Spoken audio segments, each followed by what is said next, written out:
She bound my wrists with magnetic cuffs that hummed faintly against my skin.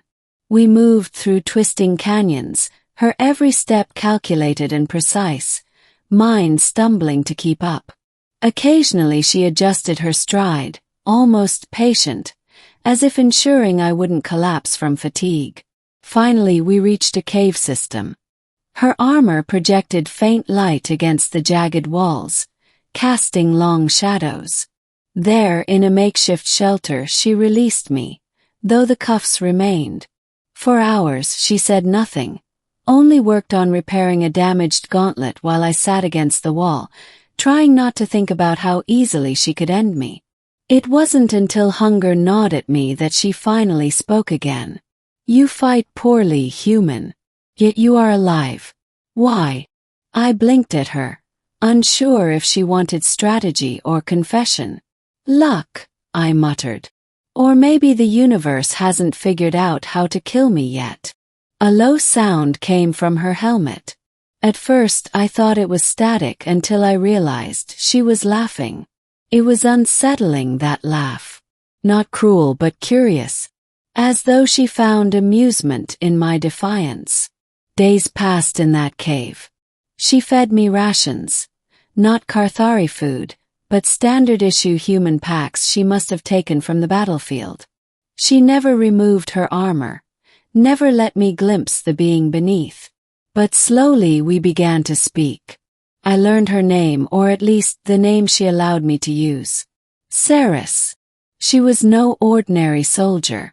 She admitted to being part of the Blood Guard, an elite force sworn to protect Carthari royalty. What she was doing on Ornos 7 she wouldn't say. In turn she asked about me. Not tactics or secrets but simple things. My home. My family. What it meant to grow up human, fragile yet stubborn. It was surreal, bearing fragments of my life to someone I should have hated. And then, one evening, as the storm outside raged and the cave walls shook with thunder, she asked me a question that would change everything. Question. We sat by a dim heat lamp she'd set up, shadows dancing across her armor. I was half asleep when her voice cut through the silence. "What is it you desire, human?" The question startled me. Desire?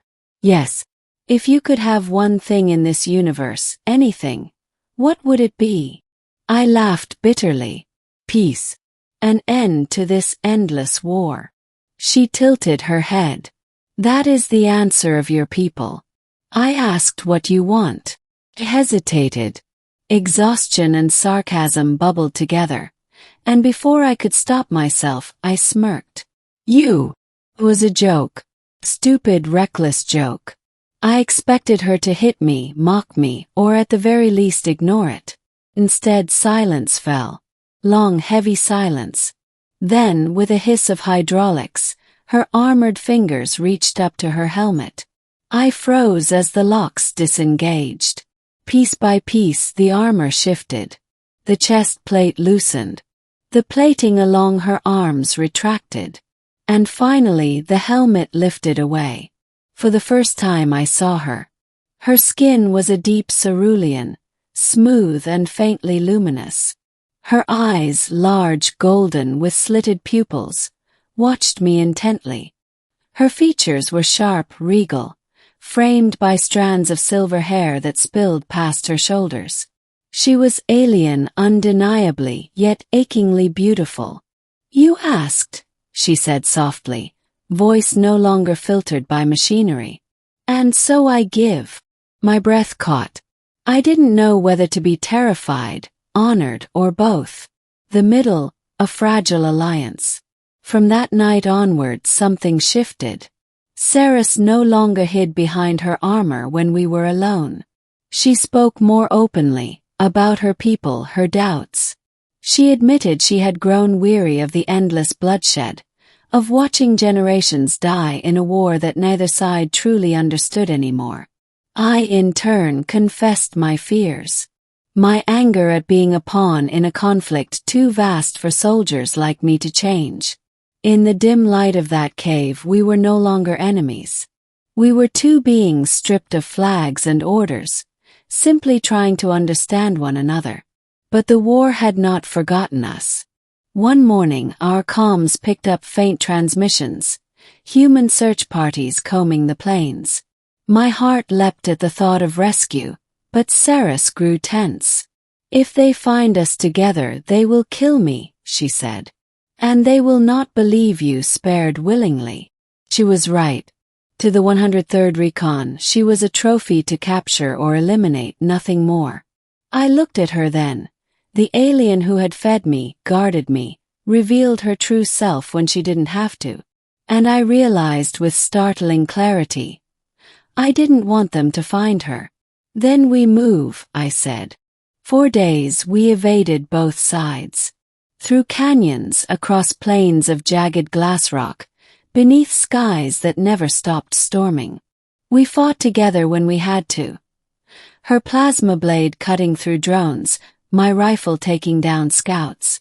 Every battle bound us closer.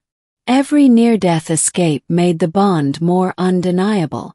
And somewhere in that chaos, I stopped thinking of her as the enemy. She was Saris, my ally, might something more.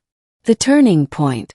Our fragile alliance reached its breaking point when a human dropship finally cornered us in the ruins of an abandoned mining station. Floodlights blazed. Dozens of rifles trained on us. "Corporal Hale!" a voice barked through the speakers. "Step away from the hostile. Now!" Sarah stood tall, armor half damaged, blade glowing at her side. She didn't flinch, didn't run. But I saw it in her eyes, the resignation.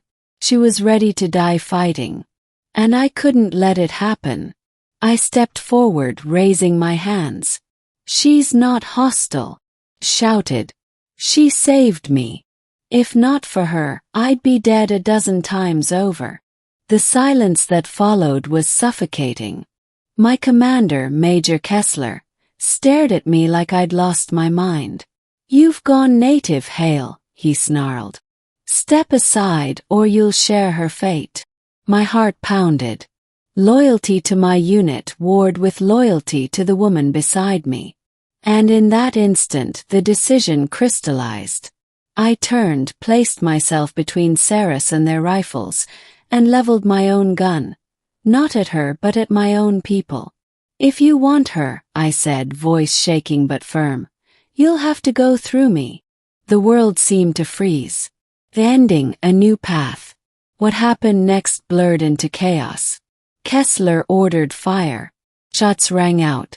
Saris lunged, blade flashing. I don't remember every detail. Only the heat, the screams, the acrid stench of plasma burns. When the smoke cleared, the dropship was gone, retreating with the wounded. The ruins burned. And Saris and I stood alive, side by side, battered but unbroken. I expected her to say goodbye then, to vanish into the storm and return to her people. But instead, she placed a hand on my shoulder. "You chose me," she said quietly. "Even when it cost you everything." I swallowed hard. I meant what I said. I don't want this war. I want. I hesitated, then met her golden eyes. "I want you."